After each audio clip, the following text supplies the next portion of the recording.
wabarakatuh. Gimana kabarnya kalian hari ini semua siswa dan siswi kelas 5 SDI Al-Falah 2 pagi. Semoga kalian semua dalam keadaan sehat walafiat. Begitu pula dengan keluarga kalian ya. Semoga keadaannya sehat walafiat. Hari ini kita akan melanjutkan pembelajaran PAI di kelas 5 ya. Kita sekarang sudah masuk ke bab 5 tentang perilaku jujur, hormat dan juga patuh. Yuk, disiapkan ya bukunya di halaman 55. Perilaku jujur, hormat dan patuh kepada orang tua dan guru ya. Bunda yakin kalian semua pasti udah tahu nih tentang perilaku jujur, perilaku hormat dan juga patuh. Nah, selanjutnya kita akan membahasnya. Jujur ya di halaman 55.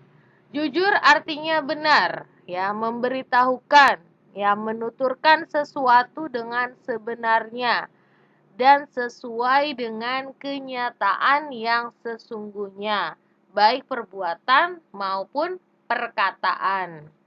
Dalam ajaran Islam, jujur itu merupakan salah satu kunci untuk memperoleh kebahagiaan dunia dan di akhirat. Ya, jujur juga akan membawa seseorang pada kebaikan. Nah, kalian bisa lihat di buku kalian halaman 55 ya. Di situ ada ya sabda Nabi Muhammad SAW ya yang diriwayatkan oleh muttafaq alaih. Nah, kita lihat di artinya di halaman 56. Ya, di situ dikatakan Abdullah bin Mas'ud berkata, Nabi Muhammad SAW bersabda, kalian harus berkata jujur ya. Karena jujur itu akan membimbing kepada kebaikan dan kebaikan itu akan membimbing pelakunya ke surga. Ya, seseorang yang membiasakan dirinya untuk berkata benar atau berkata jujur, maka dia akan tercatat sebagai orang yang jujur di sisi Allah. Dan ya, hindarilah dusta atau berbohong, karena dusta itu akan membawa ya pada keburukan atau kemaksiatan, dan keburukan itu akan menjerumuskan kita ke neraka.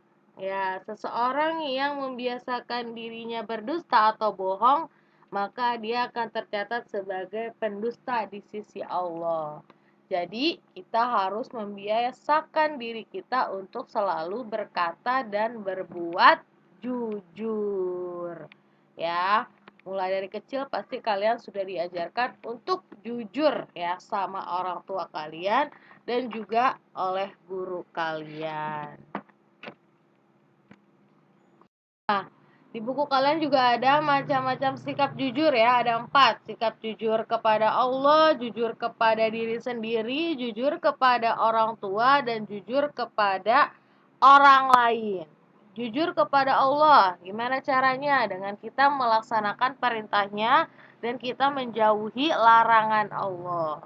Jujur kepada diri sendiri nih, jujur kepada diri kalian sendiri nih. Gimana caranya, Bu? Ya, kita harus berani mengatakan ya kalau dia itu benar, dan kita berani mengatakan tidak kalau itu salah.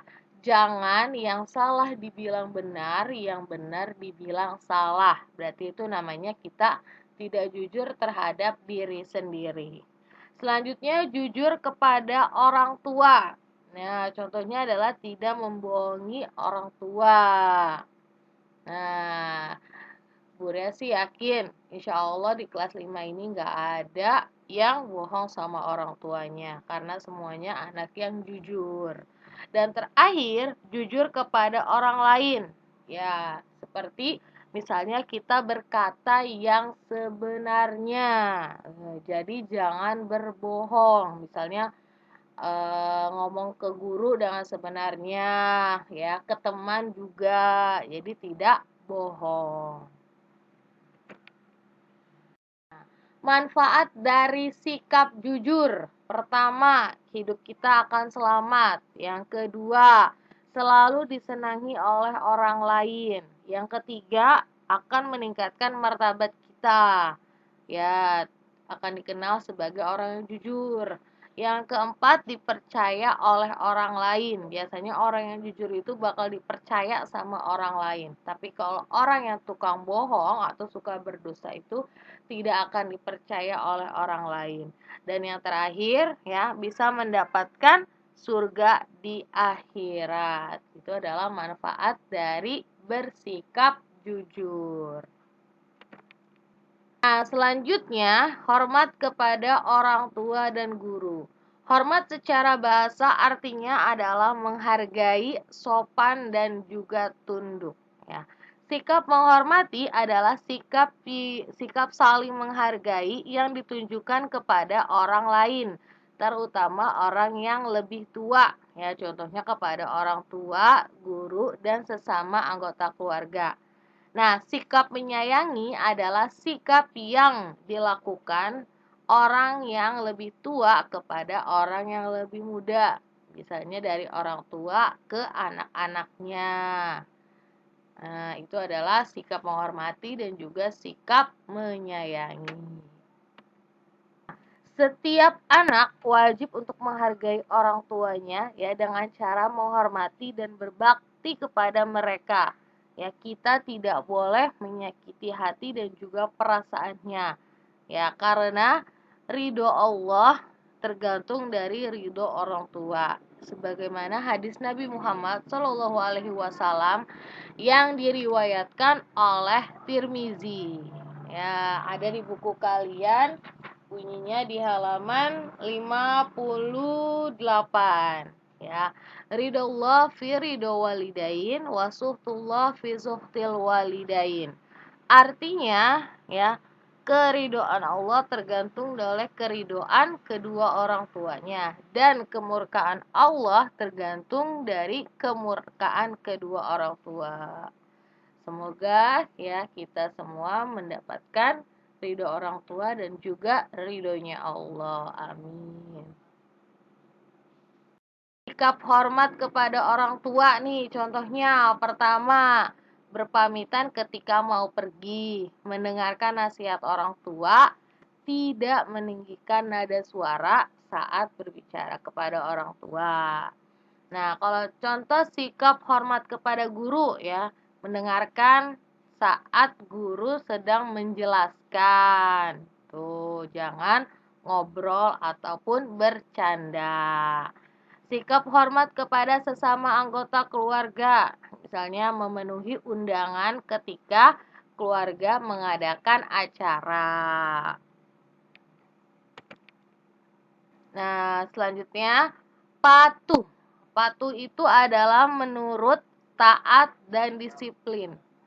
Mematuhi artinya adalah menurut atau taat kepada perintah, aturan agama, norma, adat istiadat, hukum yang berlaku di lingkungan tempat tinggal, baik di rumah, di sekolah, maupun di masyarakat. Sikap patuh kepada orang tua, contohnya adalah melaksanakan apa yang diperintahkan. Contoh sikap patuh kepada guru ya, datang ke sekolah dengan tepat waktu atau disiplin, mengerjakan tugas yang diberikannya, dan tenang dan tertib ya saat guru sedang menjelaskan. Nah, kalau sikap patuh kepada sesama anggota keluarga adalah memenuhi segala nasihat yang diberikan. Jangan kalau misalnya dinasihatin sama kakek, sama nenek, sama paman, atau sama bibi, ya kita marah-marah. Harusnya kita mendengarkan nasihatnya. Nah, sekian untuk pembelajaran hari ini ya. Semoga setelah kita belajar tentang perilaku jujur, hormat dan patuh kepada orang tua dan guru, kalian semua bakal lebih jujur lagi, bakal lebih hormat dan lebih patuh kepada orang tua dan guru. Amin. Sekian untuk pembelajaran hari ini. Semoga kita semua dalam keadaan sehat walafiat. Amin. Wassalamualaikum warahmatullahi wabarakatuh.